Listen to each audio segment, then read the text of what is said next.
Here we go. Okay, first of all, Mr. Torito, welcome to IOL Sport and Nkazimulo MMA, man. It's an honor to have you on the show. Thank you for having me, man. How are you feeling, brother? Hey, I'm feeling good, man. Feeling great. Excited to get back in there. So yeah. Awesome stuff, man. As we're gonna just get straight into it. I don't want to keep it too long. It's not a big thing of mine to keep fighters or chat to them in the week, or fight week at least. So I respect your time. So I really appreciate it. Once again, you having taken the time to chat to us, brother. I really appreciate it. Anytime, man. Can you just tell us, Wade? Obviously, there were a lot of questions around that last fight. It seemed to be cancelled on the low and on the last. Can you just, and people asked me and I couldn't even give them the correct answers without, I like to get the correct information before I send out information. So I just want to hear from the proverbial horse's mouth exactly what went down with that fight. Yeah, so originally 3rd of July, scheduled to fight Fafa Tuama. A week heading into fight week, got the call that he withdrew from the fight. And what happened next was they then tried to get me a fight, short notice fight with the guy coming from Kenya. But I heard like probably 3-4 days out that they wanted to make it at bantamweight, and I'm a flyweight, so I wanted to get in there. I knew I had the skills to handle myself, but I've matured in the sport and learned to listen to my coach as well. And fighting outside of my weight class is not what I want to do. It's not the smart choice. I want to make a run for the title, so at flyweight. So it was silly, I'd rather wait and fight at flyweight. So that's all lowdown, iron skirt, but I'm a flyweight. I know for sure. I respect it. And you have to, obviously the fight games, the climate has changed. The way the fight game works is, you have to take the right fights at the right time. And it's all about building your career. It's not just about, I'll fight anybody, anytime. That's fun to nonsense. Yeah, it's a business after all, That's all the kids watching out there, you must just understand that for those who want to become fighters. Yeah, I went through that. I learned my lessons and trying to be smart about it now. Yeah, cool, man. Thanks. So yeah, and it's been a minute. You must be excited to be back. I think your last fight was in the early hours of 2019. That's correct, man. We're going on 3 years. 3 years. So, but like I keep saying, it's been 3 years just for me to get better, so I'm I say weight of 2019 in that fight gets smashed by me currently. So I'm excited to feel and see myself perform there. So yeah. Nice. Every fighter I've heard say that actually went on a good trajectory. So I'm glad that it's coming from you also, because when fighters can analyze themselves and look back, it's always a good sign. So awesome stuff, man. Yeah, awesome stuff. I've had a big step up in training partners as well. So, the old proverbial saying of iron sharpens iron, it's a real thing. So the likes of Biko, the likes of Cameron and Pritchard, Donn, Madge, all our pro boxers at MADFit, our coaching staff is amazing. So you kind of don't have a choice to get better. Yeah. Just ease up there on the extra comments, because you're busy taking away all my questions I have here for you. My bad. I'm just teasing. That's all on my list. I'm just teasing, brother. You take it away. I was going to ask you also, so you're taking on Julio Plaikis, obviously a guy you might have a bit more amateur experience than you. And we all know at the end of the day, pro records are the ones that matter the most for promotions across the world. The big promotions, they look at that the most. When you took this fight, did you take it on the basis that he has a great amateur record, and you can see that he is a good fighter also, and obviously the fact that he's a highly talented technical grappler also, because you obviously have more experience in him than in the hexagon. Can you just explain to us what was the thinking when you decided to take this fight? Was it also because you felt it was a good stepping stone for yourself? No disrespect to Julio. I believe he's a very talented fighter. I just wanted to get your thinking as to how you took this fight, because I think he only has one fight in the EFC. Yeah, that's correct. Look, honestly, I don't know too much about him. I know when he came on the scene in amateur when I kind of left the amateur scene. Yes. Yeah, I think that's what it is, because I mean we would be fighting in the same weight division if if he was an amateur back then as well. Okay. So I think as he came in, I was transitioning out. Look, it's at the end of the day, I trust my coaches, and they said it's game on. It's game on. I train for my opponent.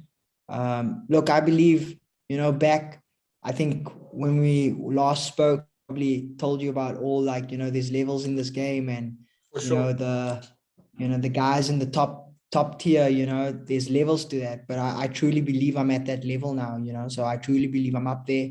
I've got the skills, I've got the determination. I work hard, I'm consistent in training. My mind's in the right place. So, it's basically just a object in front of me, a silhouette. So whoever they put in front of me, and my coaches agree that, I should take fights, because that's the big part. My coaches guide me, so I just don't go out. Sorry, that's my food. That's done. That's all good. You want to go fetch the food? You can go fetch the food if you want. Just hold on for me. All good. Guys, just have patience for all of those watching. The man's obviously cutting weight also, and he needs to eat, so we're gonna respect that. Hey, my bad, guys. That's all good. I was just explaining. So can't burn my food in fight week. I was just explaining to the viewers now will be watching that you're cutting weight, and for those that understand it, we're not going to stop you, so you can munch ahead while you're chatting, brother. Don't worry. I'm good. I'm good. Okay. Let's keep this professional. Nah, it's all good. All good. But just know if you need to eat, you do your thing, right? All good, man. Yeah. Yes. So like I said, it's my coaches that, that they give me the go ahead. They're like, okay, this is the right fight for you. And I take it. I know he comes with a lot of hype. A lot of hype's been made about this kid. But I truly believe it's, that levels thing that's going to show, so you might have more amateur fights, and, they talk about, like, he was an IMAF champion, and, he was an amateur champion, but so was I, so, at the end of the day, a fight's a fight, and the guy with the best skills on the night will walk out there victorious, and I truly believe it's going to be me.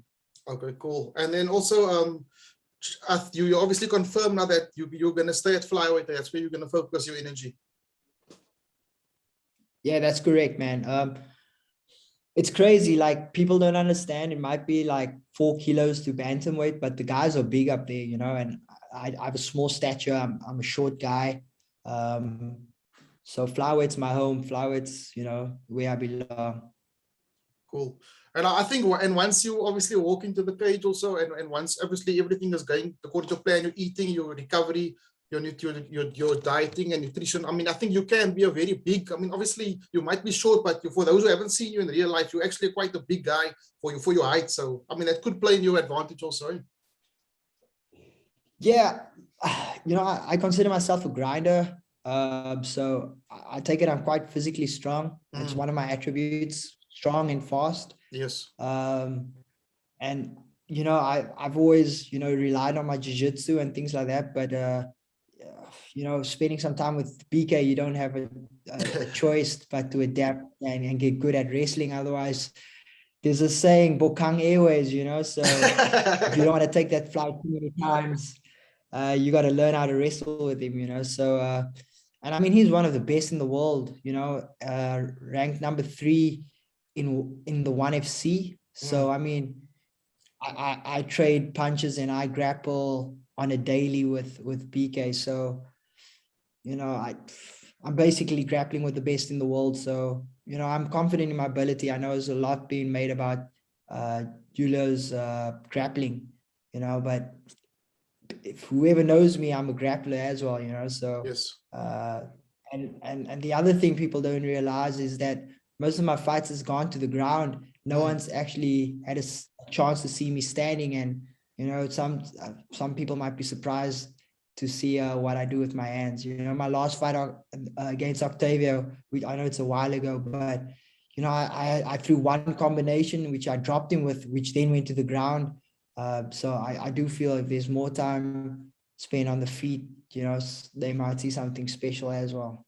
Awesome stuff. And then it's just, I mean, it's so awesome to just hear, and obviously to see your growth also, because the last time we spoke, I think it was when you just moved to MADFit, and then I think it was the week of Jake Hadley and Zulu, and then I think you considered yourself still as someone who's still you're gonna still test the division. You're not still speaking about titles and anything. You understood where you are as a person, as a fighter. But I mean, I'm just picking up a whole different person, and someone who's more confident in their ability to speak about titles. So I mean, that also, can you attribute that also to the fact that you're training with guys like Biko, and you're at MADFit now, that you're surrounded by so many of these talented high-level guys also?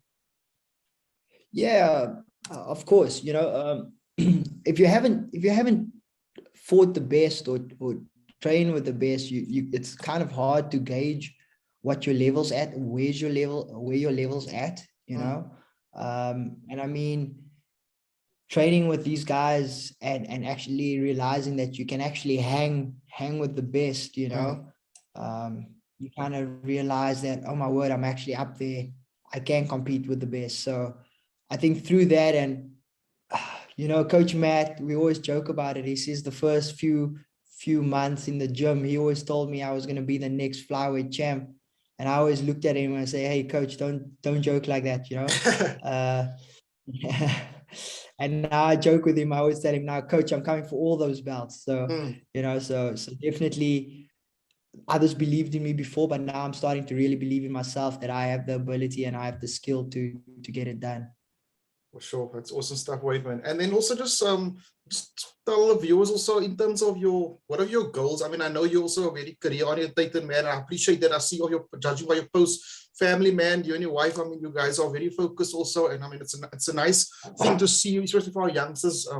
You have your career and your fighting, and not everybody has that also. So it's just well done, and credit to you for that, for having that focus in all aspects of your life. But also I want to know, what are your goals as an MMA fighter? Is it just for some people, they have a good business, and for them reaching the pinnacle of the EFC, that's fine by them, and that's all good, but some people want more. What is it that you want out of mixed martial arts? Hey, obviously, I know, like, if you ask anybody, sometimes you watch EFC, yes, I do. Do you know Wade Kerspuy? And not a lot of people know me, you know. So firstly, I want to leave my own legacy in the EFC, so that, you know, if they talk about a flyweight division, they don't know who I am. So it's obviously, you know, to imprint my name on that division as well.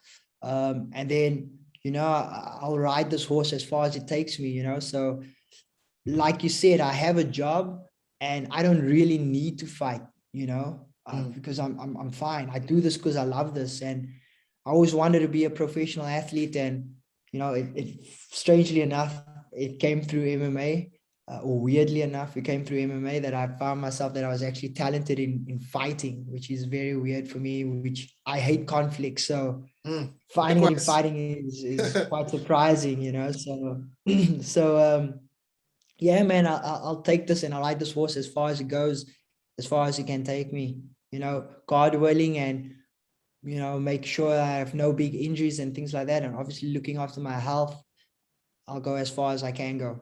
Yeah, and you spoke to me the last time, I think in our very first interview, that you've actually never taken real damage as a fighter at all. I mean, and you started also at the point where, I mean, you have almost an advantage, because you still physically, you're still basically ready to go for a good couple of years. As some guys, they start so young that they take a lot of damage. So exactly, I think that's I still use that saying, you know, like, I haven't taken damage. I'm young as a fighter. I'm in good shape, you know. No injuries, no big injuries, nothing like that. And I'm still hungry, you know, and I still want to compete as at the highest level. So yeah, man, I'm good to go for a good couple of years. Nice. And then also just speak to us about your schedule, in terms of running your business, and I mean, what you practice, and then also how you mix it in with your fighting, also to have that balance and to making sure that everything runs smooth, so that you can come to training and you're in a good space. You're not stressed out because you had to rush from work. Can you just tell us how exactly you fit your career in with your fighting also? Yeah, so it's tough. I won't lie, but it's just an attribute to how bad I want this, you know.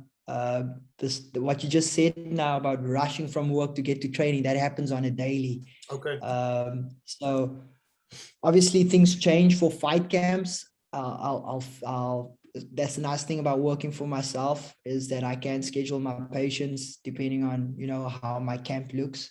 So 4:30 a.m. That's what the time I get up to head to my first session, either running or doing strength and conditioning. Get done, get to work, and then about 4 to 4:30 is my evening sessions.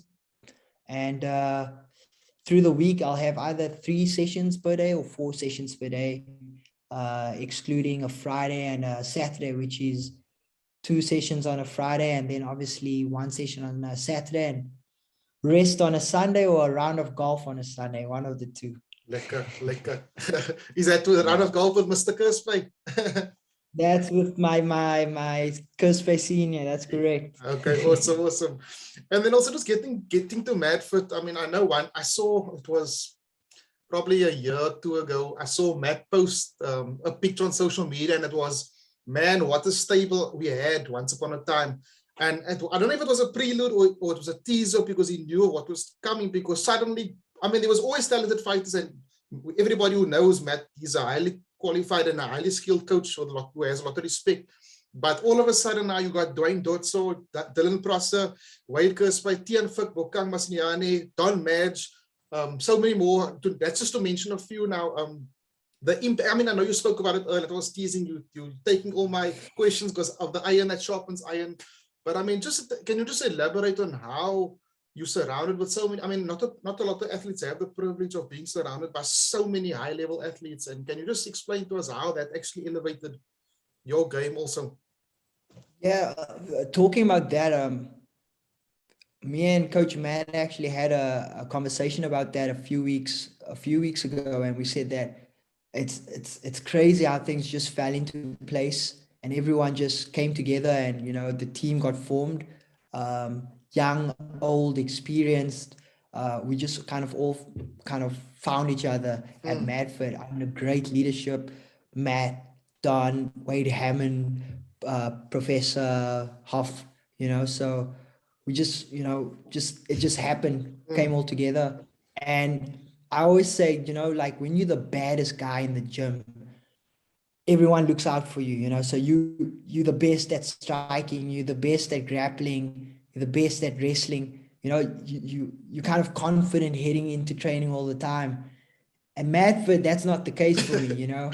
I'm not the best at grappling, I'm not the best at wrestling, definitely not the best at striking, you know. So I gotta be on top of my game all the time and constantly evolving to kind of stay with the guys out there, because we got some world-class guys, you know. So it's the best environment. It's an environment that, you know, you're going to be tested every single day or learn every single day. You know, we train smart at MADFit. It's not about old school, just go in there and throw as hard as you can. We scientific to our approach at MADFit, and all credit to the coaches, you know. So it's only making us better, you know, becoming one of the strongest stables in the fight game, not just MMA, but in the fight game in South Africa right now. Awesome stuff. Thanks, Wade, man. And then also, there's obviously lots of times, and there are issues at gyms, especially when there's a big stable, and obviously there's always high-level athletes. You hear about this happening all the time. It happens in South Africa also. You get this one athlete who feels, I'm not getting enough attention, you know. I mean, I'm sure you've heard about that already. And it often causes conflict, and the fighter leaves because there's so many kings and queens on the chessboard. But I mean, obviously you need to learn to manage your fighters as a mentor, as a coach, as a manager. Can you explain how does, because I mean, I just get the vibe there's a good culture at MADFit.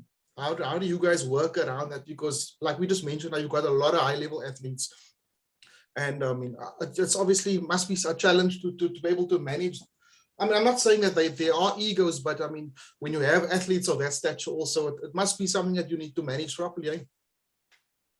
Yeah, look, at the end of the day, we family, you know, we brothers, we sisters down there. And we've got this thing that if it's, if you in camp, all attention is on you for that camp, and so it rotates. So if BK is fighting, all attention is on BK. He gets the pad work, he gets the extra grappling rounds, he gets the attention from the head coaches. Not that we don't get it, but he's going to get most of it, and so it goes on for all of us. So we kind of know that we have to be there for one another. And when it's your time, you'll get that attention. So we kind of understand that, and we know that we have to push the guys that are in camp. And we just kind of have that relationship that we know what needs to be done, and we get things done. So yeah, I think like you said, ego is I wouldn't say it's ego or pride, but it's a confidence thing. These guys know they're good, and they use that.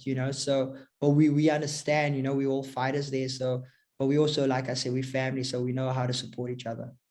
And like any bad apples that we do find,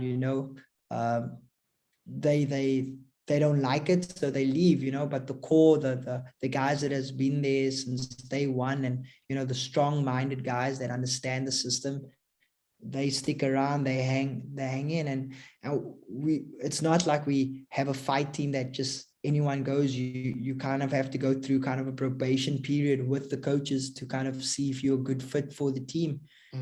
So the coaches as it down, they understand, they see if it's not only, you can be the greatest fighter but if you don't mix well with the team, you're not going to cut it at MADFit. That's awesome stuff. Good to know, man. And then just tell us, why were you surprised when Donn decided to make that permanent move back to Cape Town? Look, we kind of sensed it and knew it, but I mean, we'll take him.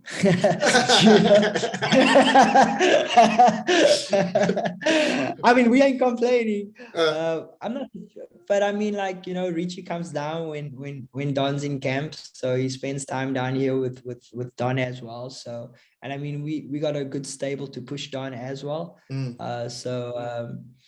Yeah, man, I think Donn's happy here. He's here with the family. He's a new father. So, being around family, I think it's healthy for him. Being at his gym is healthy for him. So still full affiliation with Richie.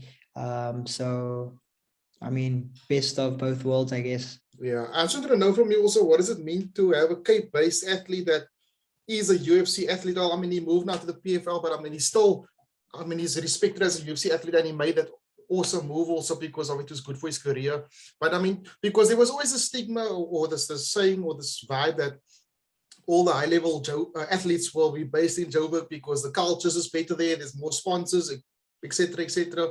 But I mean, Donn really took that on his shoulders, and he said he's going to make his career, he's going to make his home now in Cape Town, and he's also going to bring the guys up also. I mean, that must be something special also for the guys who are still building their careers like yourself and the other upcoming athletes, eh? Yeah, man, of course. Like it's crazy. If you told me when I started the sport that I'd be training with a UFC, now PFL athlete, a 1FC athlete, training with the heavyweight South African boxing champion, soon to be Dylan Prosser, the SA champ, like I'd tell you to wake me up because, it must be dreaming. But I mean, it's an amazing experience. You see what it takes to be at that level, so you just have to hop on that wagon and keep working it, so that's awesome. It's an amazing experience to train with them. Okay, awesome stuff, man. And then I'm also just to know from you, you spoke obviously earlier about the fact that MADFit's traditionally a strong stand-up background with Coach Matt, who loves his boxing. I mean, he's a purist in that sense.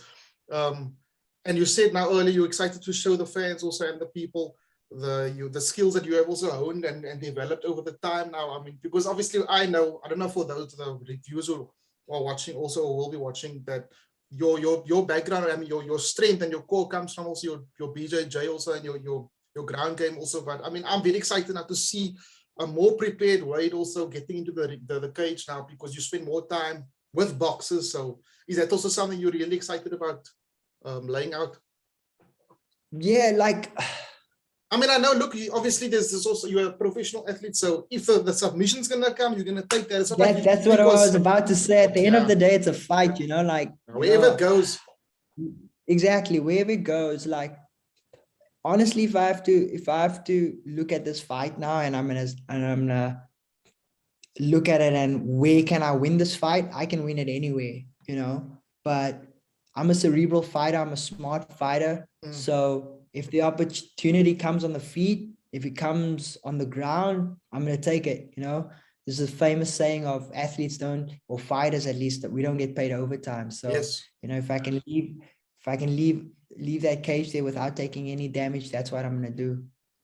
Cool. And then just tell us also, who do you see as the biggest threat right now? Is it Zulu Boy in the division, or is it someone else that you think is really staking a claim in the flyweight department? Look, yeah, Zulu has the history and the experience, you know. I honestly thought that Biko was going to take that fight, but like I said, I think he just got complacent. And you know, Zulu, using his experience, pounced on it and finished the fight. You know, was a pretty awesome conclusion. Very unexpected. Very unexpected. You know, I think he got complacent. Biko got complacent because he totally dominated that first round. I mean, he was on his way to winning that fight. Exactly, and I think that, you know, that he thought about that. That went to his mind, and instead of just keep grinding. And he slipped up a little bit. I mean, mistakes do happen, but I mean, that mistake led to, you know, him not getting his hand on the belt. So that's unfortunate, you know, but I believe I can take them both. So, yeah. And just tell us something also, just in terms of your support base, Wade. I mean, your wife and your family, like how awesome is it to have them and for them to just support you ruthlessly through your camps and during work and just obviously being there morally and spiritually and obviously just emotionally for you, because obviously for those who don't know, it can be quite tough going through fight camps and training and all that, especially having a wife, because obviously you obviously have to commit yourself to a lot of tasks daily, right? Yeah, I mean, Cara Ann, she's my rock, you know. She's my rock. We own a practice together. So, I mean, like during fight week, I mean, I don't have to do anything really, you know, she takes care of things. We usually do 50-50. So we clean the house together, you know, we do everything together. But, you know, when it comes to the deeper parts of camp, she actually tells me to relax, and she does things like that, you know. I just know after this fight's done, I'm going to have to pick up the slack again. But yeah, man, she's the reason I can knock off early at work, so I can go train, you know. And I always joke with her. I always tell her, you know, she was the one that told me, no, try it out. You might like MMA, you know. So I always remind her she's the reason why we're here in the first place. Oh, so you only started MMA after you met her? Only after I met her, yeah. Okay. So basically, we met each other in Johannesburg. Yeah, I remember you were based in Joburg for a while before you came back. Exactly, that's where I started fighting, and we kept walking past this gym, and we went in, and it was at Tap Out Academy back then. It's now run by Vickers SWAT Grappling, but Vickers was the guy who said, "Come try a free class." Tried one class, and I was hooked, you know. And then later on, after getting at least competent in grappling, I won a few competitions, and they suggested that I try MMA. And when I ran it past Cara, she said, "Well, why not? You know, you might like it." And I ended up loving it, you know. So yeah, I am. So whenever things get tough, I always tell her, remember, you told me I should try this out. Yeah, that's a trap you can always bring it to, right? And just tell us why. So all your family, obviously now it's due to circumstance and COVID protocol, the family members can't attend the fights, unfortunately. But I mean, like when you fought in Cape Town at Grand West, and when things will open up again, do your family members usually support you? Does your wife come to the shows? Your dad, them? Yeah, you know, it's usually a great turnout. It's Grand West, always my favorite place to fight, because I sleep in my own bed. You know, before the fight, I have my family, my friends are all there. And it's, you know, I'm a big family guy. So seeing all that support, you know, it's very weird. I see them before the fight. Once I get in the cage, I don't know what's happening outside of the cage. But you know, afterwards to celebrate with them, you know, it's like the best feeling ever. Awesome stuff. And then just tell us how excited are you? I mean, obviously the EFC is back, and I mean, people give them a lot of slack. I mean, I obviously when bad things happen, I report, but obviously I'm neutral and I'm not biased anyway. I just report, but I mean, it's still not nice reporting on the negativity, but you report on both sides. But at the end of the day, they're putting on shows in lockdown, and I mean, they're still putting on creating a platform for our fighters. I mean, it must be awesome for you to be able to express yourself and your talent also on such a, I mean, they might not pay as good as the UFC, but I mean, the production levels of the EFC, I mean, it's one of the best in the world, I have to say. So just your thoughts on actually fighting for the EFC also.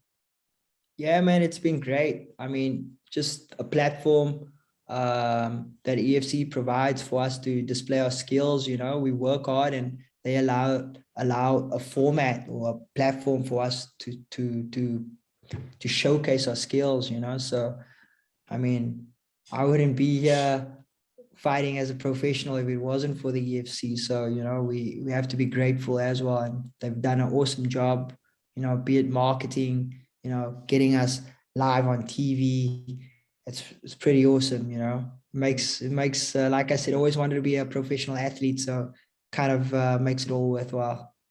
Yeah, awesome stuff. And then also just something a bit more on the sadder side. I mean, I'm not sure you heard of Hisham Kamisha's passing also, and I mean, you shared the octagon, I mean, the hexagon with him. And I know athletes always, they share a special bond when they, I mean, sometimes it depends also how far the fight goes. And I mean, your fight ended quite quick. You ended that fight pretty early. But I mean, it must have been, what emotion did you experience, or did you experience any at all when you heard of the passing of him? I mean, he was actually at MADFit also. Donn was his coach when he fought you, actually. So it was Donn and Madge, yeah. And, you know, so, man, it's like, you know, before a fight, I'm a human being, you know, so it's very sad to hear of that, you know, and I know what a close bond the coaches Matt, Wade Hammond, Donn had with him, you know, and I like, you know, I empathize with their pain and with his family, you know. It's tough, and it just shows the world, and shows people that you don't know what people go through with the internal battles, you know. So I always say, just be kind to everyone, and try to respect everyone. You know, you'll never see me kind of talk a lot of smack or you know, get up in people's faces. But I mean, like, because you don't know, you never know, and yes, you know, it's very sad. So yeah, man. Yeah, awesome. Thanks for that, man. And then also, I just wanted to know from you, so who exactly is going to be in your corner on Saturday?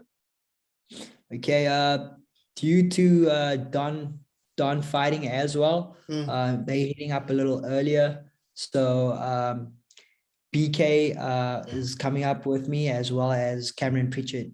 They'll be in my corner. Okay, cool. And then also, when exactly are you leaving? Flying out on Thursday. So I'll fly out on Thursday, head up there, make the weight, Friday weigh-ins, and then rehydrate, and then it's the fun part, I guess. Yeah. Making the weight, the fight before the fight, eh? The fight before the fight. Fighters have two jobs, man: make weight and fight. And then just lastly, Wade, what you're looking most forward to when you, aside from having to pick up the slack at home, when you come home, you have that victory in your pocket, God willing. What's the most exciting, the thing that gets you most excited about coming home? Is it like a special home cooked meal from your wife, or from your mom, your dad, or just the golf? What is it?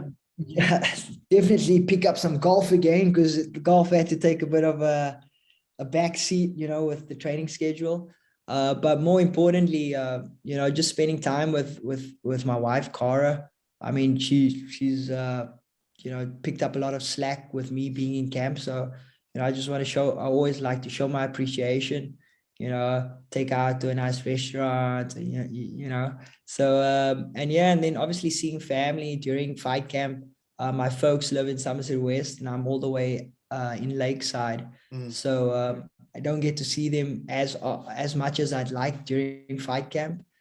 So yeah, just spending time with family. I'm a family oriented guy, so you know, just getting my body a time to relax a little bit, have a hamburger,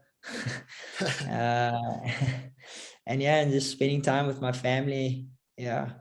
Okay, awesome stuff. Wayne, thank you so much for your time. God, we pray God's blessing upon you and your opponent, and all the best. Safe travels up to Joburg also, and we just wish you everything on the best for the fight and for your future, brother. And we'll definitely chat soon, man. Thank you so much for your time. Thank you so much. I appreciate it. Thanks for having me. All good, right? Cheers, man. Ciao, man.